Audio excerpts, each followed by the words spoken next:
Gator Nation, night game inside the swamp doesn't get any better than this. The LSU Tigers come to town, so Florida LSU for the first ever Tom Petty Day inside the swamp. So a lot of great festivities have been happening throughout the entire weekend. Last night at Chomp the Blanc, there was a big thing about him. Gosh, Sirius XM Radio is even here, the Tom Petty channel doing their thing. But of course, we want some football. And inside, it will be electric tonight. And that will be because of all of you tremendous fans. And listen, it's no secret, LSU and Florida have not gotten along well over the years, and LSU has been a little bit better than the Gators. So revenge, and it's time that the Gators do not back down here on Tom Petty Day. So a lot to look forward to. Appreciate everybody for wanting to be a part of this thing.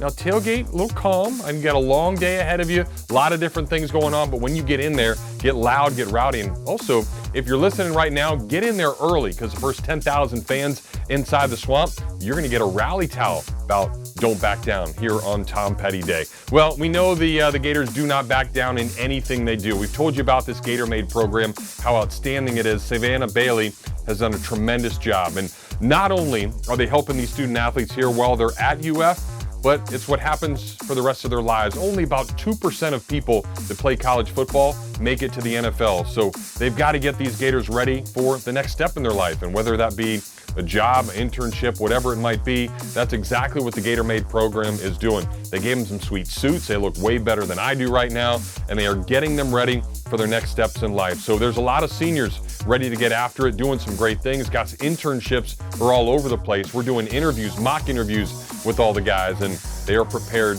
for that next step if the NFL is not there. But we hope the NFL is in their future. But either way, here's Savannah Bailey, and then after that, it is the voice of the Gators, Sean Kelly, with Billy Napier, giving you a little more insight about this great matchup in the swamp this afternoon.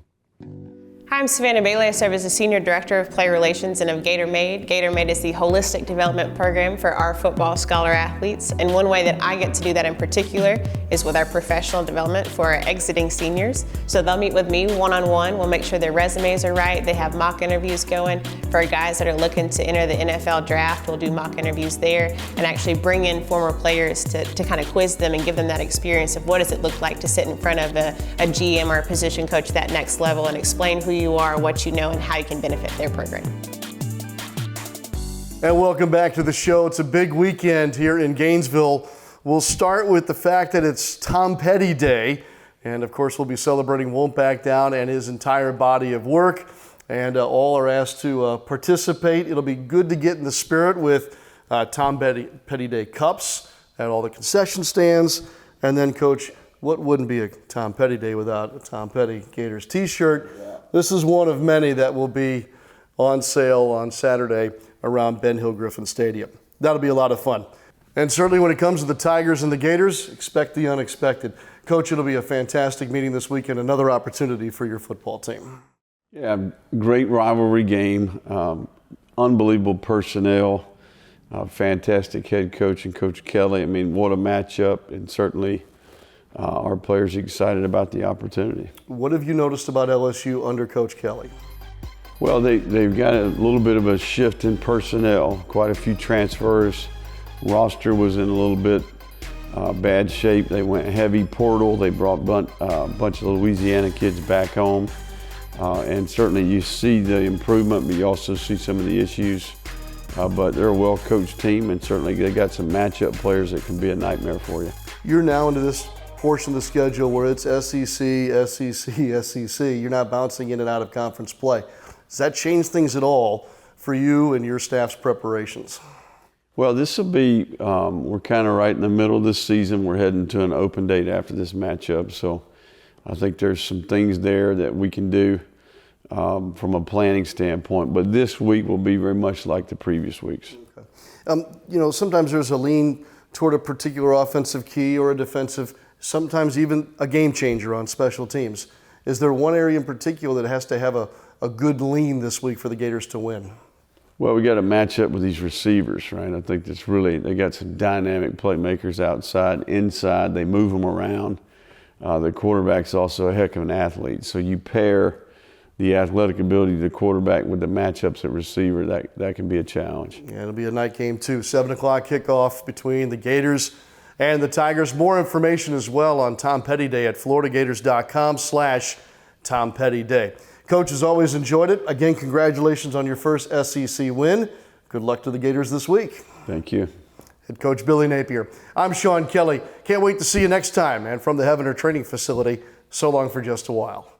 All right, Coach. Sean, thank you very much. And of course, you've got Brian Kelly now at LSU. Coach Napier was at Louisiana, so a couple of Louisiana guys. We want to know where you're watching from right now. If it's not Louisiana, if it's Portland, Oregon, if it's Ottawa in Canada, if it's Vancouver. I'd love to get to Vancouver one day. Here it's pretty out there. But let us know where you're watching from here on our First and 10 show presented by Wells Fargo. Just put it in the comments section right over there, and that would be really cool to see what happens. You know what else is cool? The trio of guys that are going to break this game down right now. You've got Kyle Crooks, you've got Sean Kelly, and you've got Scott Carter giving you everything you need to know about this matchup.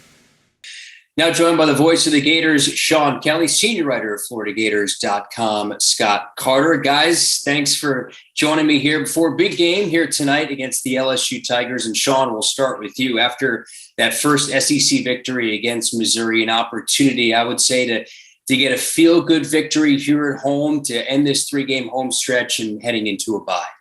Yeah, no, I think that it was huge for them to get that first win. And here tonight, you have an opportunity, as you mentioned, to sweep the homestand, but also kind of complete this two-step process that I think I probably referred to last week, which was, I thought, a real pivot point for this season. If you can take care of business against Missouri and then find a way to win in one of the craziest series that we find currently in the SEC, you're in good shape. And I think it's the launching pad for what goes from a good season to a really good season in the first year for Billy Napier. And Scott, let's go to one of the feel-good stories last week. And I got a chance to talk to Jaden Hill before that game against Missouri. And he was all smiles. And when I talked to him about being able to come back and just play football again after going through that ACL injury, but for him to get the pick six and then the second interception, which was a big one with Missouri driving, just he could be a difference maker for this defense, and he showed it in the second game back. Yeah, I mean, you got to go back to really the start of the 2021 season. Jaden Hill was projected to start at the other cornerback opposite Kier Elam. And we all know he blew his knee out in camp and missed the season and then had another setback before this season that cost him 4 games. So he's a difference maker back there. That's what they hope. And, we did see that against Missouri at some key moments. And, after the game, he was obviously ecstatic. I mean, it was a big moment for him, his family. This is a guy who also had a torn ACL in high school, before he ever got to Florida, and he had to rehab that. So for a guy who had not played since that Cotton Bowl back in 2020 until a couple of weeks ago, to see him make a impact this quickly and to add potentially a playmaker in that secondary that, could use some playmakers. That's got to be a positive for Billy Napier and his staff. And, also you're just glad to see Jaden Hill find some success because, man, what a hard road he's traveled. And you like to see those guys, for it to pay off for him. And Sean, let's flip over to the offensive side of the ball against Missouri. I think one drive kind of was the identity of this Florida offense and how they want to play. And that was that 9-play, 91-yard drive that gets capped by that touchdown pass by Anthony Richardson, but continuing to control the line of scrimmage pretty much throughout that second half. And one of the areas of this team that doesn't get talked about maybe enough is that offensive line and what they've done to control the line of scrimmage, right? Yeah, and if memory serves me, Kyle, and if I'm off on this, it won't be by much, but I think the time of possession for that drive was around 4 minutes and 52 seconds. That combined with the number of plays that you mentioned, I think is exactly what Billy Napier wants from his offense in playing, as he refers to it, complementary football, offense helping the defense. Defense in turn has their role too. That offensive line, I think I knew going in was going to be pretty good. This good, I'm not so sure if I'm being honest, that I would have said they only allow 4 sacks through the first 6 games. A couple of those are the quarterback running out of bounds, which counts as a sack, but it's not Richardson being taken down to the grass. And you can't say enough about what Austin Barber has done, stepping up in that role that Tarquin had to step away from at right tackle. It's interesting, probably one of the best guards in the country is questionable going into kickoff tonight in Torrance. That's something to watch. I guess that would be Ethan White that would have to stand into that role, but Kingsley Aguakin's in the middle of that deal. And, he probably took some criticism last year, some of it fair. And I think that he has grown really as the center, the anchor of that offensive line. And they've not only kept Richardson clean, as I mentioned, but they've allowed Florida's run game to find themselves now in the best in the conference, if not all of FBS.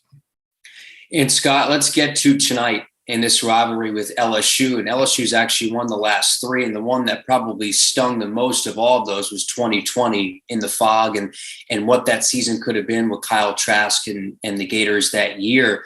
But where does this rivalry rank for you? And somebody who's been around this for a long time, with some of the other big rivalries the Gators have, where does this one with LSU rank? Well, for me, it's number 2 behind the Florida-Georgia. I've always enjoyed this rivalry, and they played continuously now since 1971. So that's longer than they played Tennessee continuously and some other programs that people maybe identify with Florida and bigger rivalries. So it's not only, I think, one of the best in the SEC, it's one of the most entertaining. And you referenced that fall game back in 2020, one of the stranger games I've ever been to, covered.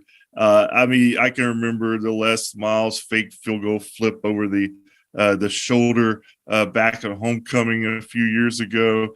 Last year, it turns into a shootout out in Baton Rouge.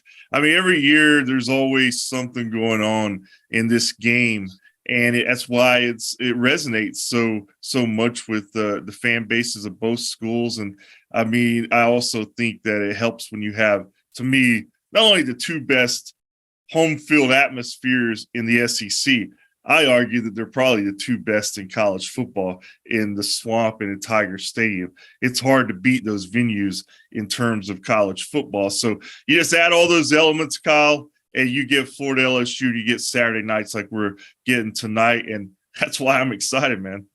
Yeah, another sellout in the Swamp. And Sean, let's talk a little bit about LSU and offensively. And there's been rumors of players-only meetings there in Baton Rouge, losing by 27 points to Tennessee, but specifically for the Gators tonight, trying to control Jaden Daniels, the transfer quarterback. Man, he's another running quarterback, although he can throw the rock.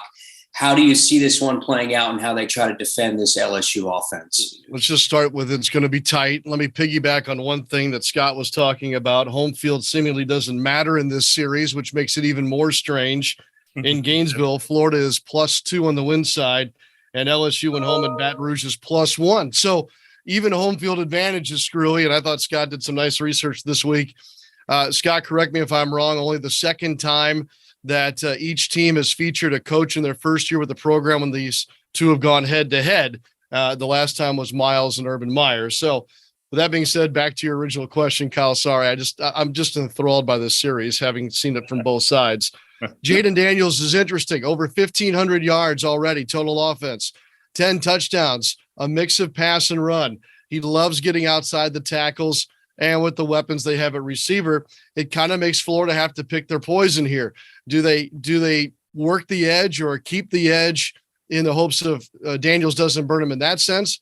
Or do they try and hem him in a little bit and be wary of the LSU run as well, much like we've seen teams do against Anthony Richardson? Not that I encourage the gambling or sports betting lifestyle, but I think the line at last check was 2. Normally a home team would get 3. And so that should tell you something. Vegas apparently thinks like we do, that this is a when the ridiculous becomes reality type series. And therefore, I won't dare answer your question further, Kyle, and give you some kind of hint as to what I think is going to happen, other than I do think the Gators win, but I do think it's in dramatic fashion tonight. And there should be another point added to that line because it's Tom Petty night. And I want to end on this, guys. I talked to Tyreek Sapp during the week, and I had to educate him a little bit on Tom Petty. So your favorite Tom Petty song for each of you guys. Sean, we'll start with you. What do you got? Yeah, I'll agree with all the polls. I won't back down at number one. I'll slide Free Fallin' right in there at number two. Those would be my top two things. And it's interesting because calling Baton Rouge is such a moment at Tiger Stadium, Death Valley and Baton Rouge. This here in the last 5 years has become such a moment now for Gator Nation. And Scott, you tell me, I just want to make sure I'm right on this. Not only did it start 5 years ago, but wasn't it against LSU that the first time was done? That is correct. Okay. The 2017 game. And, and it's grown into this really amazing tradition in 5 years. It's hard to call something a tradition in just 5 years, but it feels that way because it's just taken off. And I think it's one of the best traditions in all of college football now. That's how, it certainly fits the times and it fits the scene in Gainesville. Tom Petty's the favorite son of Gainesville, and it's going to be great to have his family back here. His daughter, Adria, I was talking to her this week. She's never been to a Gators football game. She's been to Gainesville to visit her grandparents back in the day. But, she grew up in Los Angeles with her father. That's where he was settled in his music career. So she's really excited about it. And it's going to be I think, a fun night. And it's going to be a lot more fun, guys, if the Gators pull this one out. Free Falling for me is always number one, will always be number one. Well, guys, appreciate it. We look forward to your work here tonight. Thanks, Kyle. Go Gators. Thanks, all right, guys. Let's send it back to Jeff. So a great breakdown right there, and if the Gators can do all those things that they talked about, then hopefully a victory is in store, and 5-2 would sound pretty darn good right now on Tom Petty Day. Well, before we keep going on, I want to remind you of GatorsChallenge.com. It is an interactive way for all of you out there to get involved. You can guess the outcome of the game today. So if you listen to that breakdown and you really like it and you want to say, okay, yeah, Florida 41, LSU 17, I'll like it. I'll take it, and I'm sure you would too when it's all said and done. But go to GatorsChallenge.com. Got a really cool prize this week. We'll tell you about that a little bit later in the show because we've got to get right now to our mic'd up session. Keon Zipper, a guy that a couple of weeks ago everybody is going to remember. Remember, he caught that pass on the Gators sideline against Tennessee, absolutely ran over a guy, spun out of the tackle of another guy, all the way into the end zone. A huge touchdown for Zipper, who's been around here for a really long time, and he's always smiling. Here he is, mic'd up. She's got a touchdown. Mic him up. Get off the track. Zip though. They ain't never thought about giving a Zip the mic. They be trying to figure out who be on the mic. Makes you better. That's why Zip scored a touchdown the other day. I ain't do it last week. That's a lie. You nosy. You try to see what we talking about. You over here looking.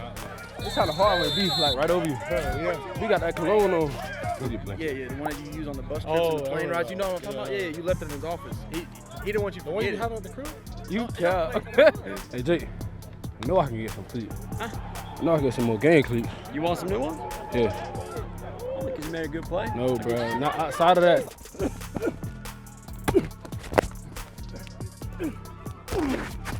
Well, how could that be?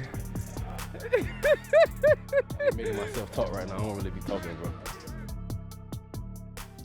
Well, the senior from Lakeland, Keon Zipper, certainly a force to be reckoned with, and he gives a lot of trouble to the defensive side of the ball when those guys are getting after it in the inter squad. So hopefully he can beat up on the Tigers today. And a guy that has to deal with Zipper on the other side, well, that is Patrick Toney. He came along with Coach Napier all the way from Louisiana, and he is the defensive coordinator here, doing some tremendous things. Patrick Toney has a lot of knowledge, and Coach Napier trusts him in so many different ways. And I know there's been some issues, maybe with third down, different things happening, but you can certainly see the progression each and every week. This Gator defense has gotten better and better. Will be a big part of the game inside the Swamp today. So here's a little bit more about Florida's defensive coordinator, Patrick Toney.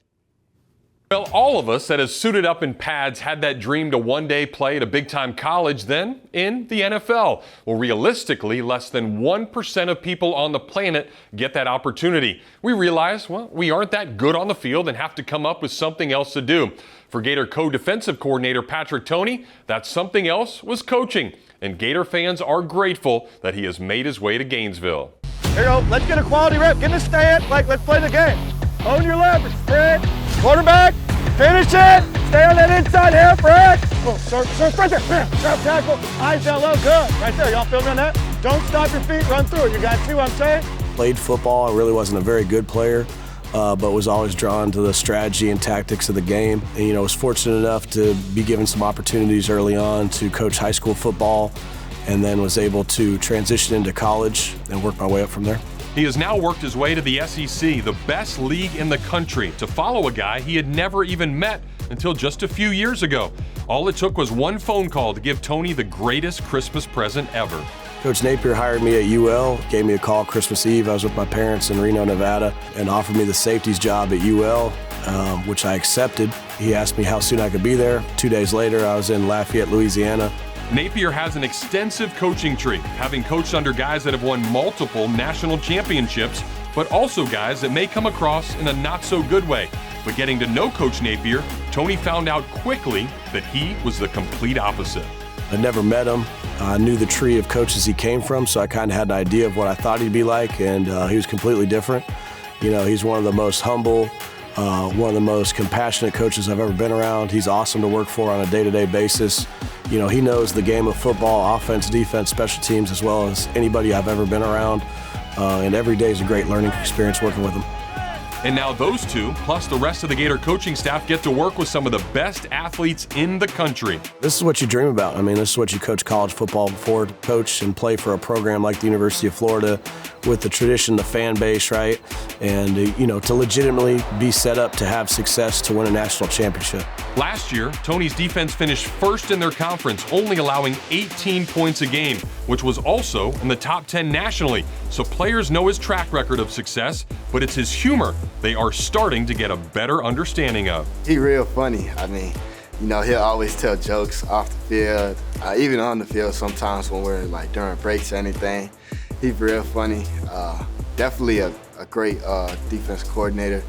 He puts a lot of hours in to develop a great defense, which is really important because you'll have trust in playing. And that work ethic trickles down to the players. The thing I'm most proud of as a coach is when you turn the film on of a safety group or a defense that I've coached, the things we're asking them to do that are critical to winning the game show up on tape. I think detailed, and I think at the end of the day, I take a lot of pride in being a really good teacher. At the end of the day, coaching is just the transfer of information, which is teaching, and I take a lot of pride in being one of the best teachers that I can be. Tony gets to teach alongside co-defensive coordinator Sean Spencer now in the orange and blue.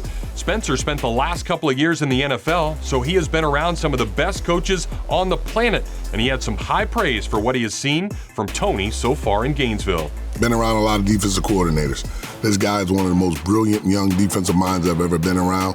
His ability to put things together and see the big picture, not from just a secondary, but all the way to the front, is unbelievable to me. I'm appreciative and glad I'm working with him. And the rest of the players and staff can echo those thoughts as Tony prides himself on getting to know everybody that he's around. I think the relationships are the most important part of coaching in today's game. Nobody cares how much you know until they know how much you care about them. And I think that's got to be at the paramount to be a successful coach in today's game.